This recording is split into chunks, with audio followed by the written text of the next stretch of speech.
Hello, this is Dave Bradley. I am, of course, the strongest and best looking Bitcoin entrepreneur in Canada. And I am here on the Money Matters channel to announce a brand new show called the UnHypnotized Show. I think this is going to be a pretty fun show. It is a very conversationally focused show. We're going to be talking about money, obviously, and we're also going to be talking about how money affects the mind and vice versa, and all the different ways that people seek the fitness, clarity, and peace of the mind, and how money affects those and interacts with those things. And I am going to be an occasional co-host on this show, but I am about to introduce you to the actual host of the show, Heather. And Heather has been a hypnotherapist for about 10 years. She's going to give us a bit of an intro into what she does, what hypnotherapy is, and talk a little bit about some of those other ways that people seek, like I mentioned, the fitness, clarity, and peace of the mind, the deliberate attempts to improve the health of the mind, I guess. And there we go. So welcome to the intro to the UnHypnotized show. And so I'll give you the floor, Heather. Give us an overview of what you do and some of your experience and where you'd like to take this. Thanks, Dave. Yeah, we're so excited about the start of this new series. So having been a hypnotherapist and trainer in the industry and in the holistic health industry for over a decade, and having so many people come to me really wanting freedom, peace, and clarity, but looking to control things, looking to change things. And one thing about hypnosis that's often really misunderstood is that somehow I would be the authority over the person hypnotized and then somehow tell them things that would help them change. And so what I realized at some point, I don't know, maybe after like the 6,000th or 7,000th session, is that I wasn't ever really hypnotizing someone. And when it was most effective, I was just unhypnotizing them from whatever it was, beliefs, perceptions, feelings that they were carrying from the past, that seemed to have been keeping them down or keeping them from, I guess, really being free and living fulfilled. So moving on from that, because while hypnosis is helpful because it can be a relaxed state where we are not so analytically and logically focused, so we can be open to our perceptions and our intuition and our creative connection. What I really learned was that all these modalities, whether it's stoicism or Reiki or hypnosis or NLP or counseling or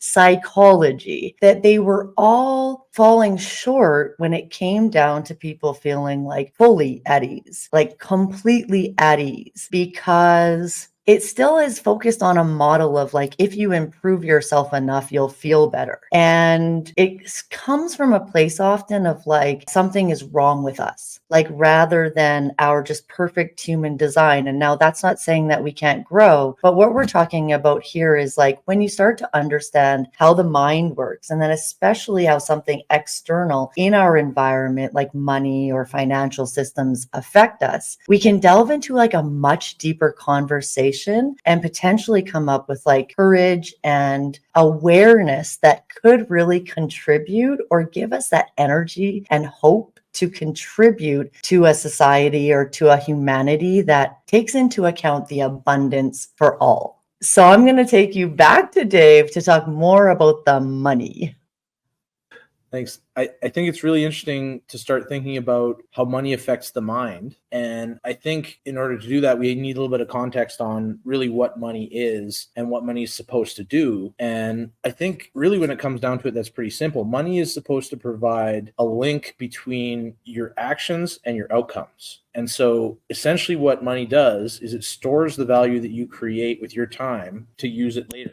And one of the problems that we have now is that if you're trying to store value in money that the government has created and given you, like the Canadian dollar, the American dollar, all the fiat currencies of the world, you're going to have a bad time, because while you're trying to store that value, the government's just printing more money. And that value is essentially being siphoned away the value that you've created with your work is no longer going to you. It's being siphoned away to be spent elsewhere. And part of the problem with that is that that link that I mentioned between your actions and your outcome has been diluted. So the concept of the American dream, wherein you can just work harder and pull yourself up by your bootstraps, is kind of dead these days. And connecting that to what Heather was talking about, people spend a lot of time to improve their minds and improve themselves, stop procrastinating, stop being depressed and all these different things. And one of the problems that has been created by this debasement of money is that even if you improve yourself, even if you stop procrastinating, you stop getting in your own way, at the end of the day, the government is taking away a significant portion of the value that you create. And that can really be discouraging when,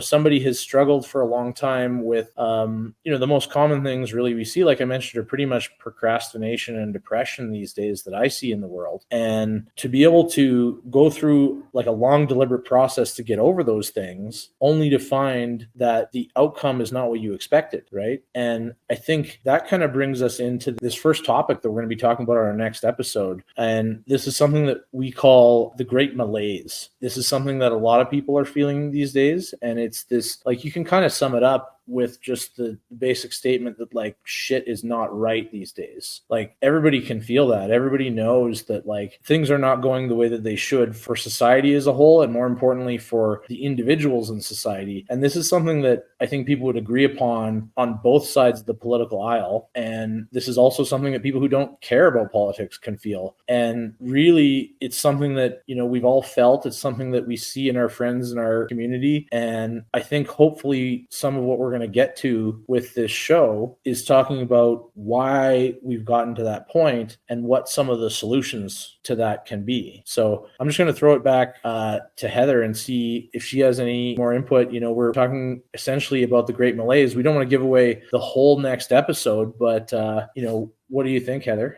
Oh, yes. When we're looking at these reasons why we can't get motivated and why it feels just like, well, actually, it doesn't even feel, it's just a reality that what worked before, like when we used to be able to say use willpower or just work harder, like you said, or, in my field, it's just like do more, grow more, face more, feel more. And if we're not looking at what the underlying factor might be here, which is ultimately resistance and alignment, and I'll get more into that in the first episode, The Great Malaise. But the most important part about this is like when we connect it to the mind and we understand how it imprints based on exposure and environment and the things that we are seeing and taking in on a regular basis, it's really comes down to the fact that like we can't convince ourselves something isn't wrong, even though we might keep being told that it's all okay.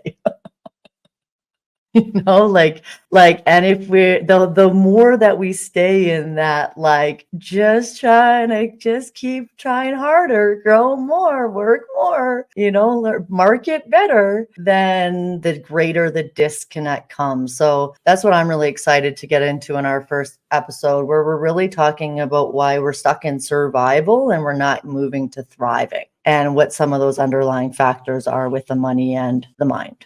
Yeah, that's amazing. So that's a good intro. I hope it sounds interesting to anybody who's watching this. And so you can subscribe to the Money Matters channel. That may be where you're watching this right now. Other than that, follow Heather on Twitter, which is unhypnotized BTC. And yeah, we'll be back soon with a longer discussion about the Great Malaise. Yeah, see you all soon.